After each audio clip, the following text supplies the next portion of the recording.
India में शादी को सिर्फ एक रिलेशन नहीं, एक ट्रेडिशन माना जाता है। लेकिन जब वही रिश्ता फियर, प्रेशर और लीगल केसेस में बदलने लगे, तब सवाल उठता है, क्या marriage system slowly emotional partnership से क्राइम स्टोरीज में कन्वर्ट हो रही है? Twisha Sharma was found dead at her in-laws' home in Bhopal on the 3rd of May. She married Samart Singh, a lawyer and son of a retired judge, 6 months earlier. His family say her death was suicide, but Twisha's family say she was murdered. Greater Noida के जरपुरा गांव में एक शादीशुदा महिला की मौत ने पूरे इलाके को हिलाया।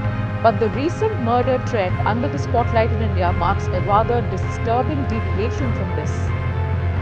Women killing their husbands in cold, calculated, well-planned murder.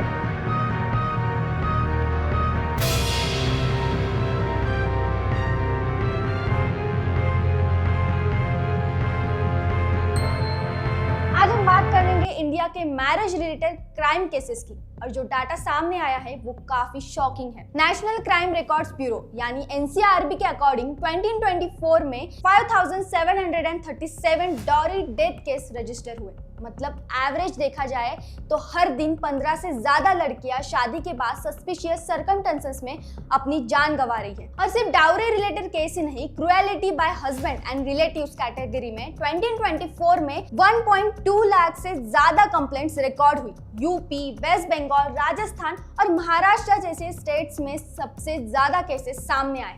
लेकिन ये सिर्फ नंबर्स नहीं है, लेकिन इनके पीछे रियल लोग हैं, रियल फैमिलीज है। कुछ ही दिन पहले भोपाल की त्विशा शर्मा केस ने पूरे देश का अटेंशन खींच लिया। 26 साल की त्विशा शर्मा की डेथ उनके ससुराल में सस्पिशियस कंडीशन में हुई और फैमिली ने डाउरी, प्रेशर, हरासमेंट के एलिगेशंस लगाए। केस इतना बड़ा हुआ कि सुप्रीम तक मैटर पहुंच गया और सीबीआई इन्वेस्टिगेशन शुरू हुई। इसी तरह ग्रेटर नोएडा की दीपिका नागर केस भी हेडलाइंस में रही। फैमिली का कहना था कि मैरिज के बाद कंटिन्यूअसली एक्सपेंसिव गिफ्ट्स और कैश की डिमांड जारी रही। इन्वेस्टिगेशन रिपोर्ट में सीरियस इंटरनल इंजरीज भी मेंशन है और मैरिज रिलेटेड क्राइम सिर्फ ह्यूमन तक लिमिटेड नहीं। 2025 में मेघालय हनीमून केस ने भी पूरे इंडिया को शॉक कर दिया, जहां राजा रघुवंशी नाम के एक न्यूली मैरिड मैन की डेथ के बाद इन्वेस्टिगेशन में रिलेशनशिप कॉन्स्पिरेसी एंगल सामने आया। पुलिस ने इस केस में वाइफ और कुछ और सस्पेक्ट्स को अरेस्ट किया। एक और रिसेंट केस उत्तर प्रदेश से सामने आया, जहां पुलिस के अकॉर्डिंग एक वुमन उसके एलिडली पार्टनर पर हस्बैंड को अटैक करने के एक्यूजेशन लगे। केस ने सोशल मीडिया पर मैसिव डिबेट क्रिएट की कि टॉक्सिक रिलेशनशिप्स और हिडन अफेयर्स का इम्पैक्ट कितना डेंजरस हो सकता है। लेकिन पिक्चर का दूसरा साइड भी है। कई लीगल एक्सपर्ट्स और मेंस राइट्स ग्रुप्स का कहना है कि कुछ मैट्रिमोनियल लॉज का मिसयूज भी करते हैं। 498A और फॉल्स एलिगेशंस को लेकर कोर्ट में हजारों पिटीशंस फाइल होती है। Nagpur bench of Bombay high court ने रिसेंटली ऑब्जर्व किया कि वर्किंग वाइफ से हाउस होल्ड एक्सपेंसेस शेयर करने को कहना ऑटोमेटिकली क्रूएटली नहीं माना जा सकता। तो सवाल यह है, प्रॉब्लम लव मैरिज में है या अरेंज मैरिज में? शायद दोनों में भी नहीं।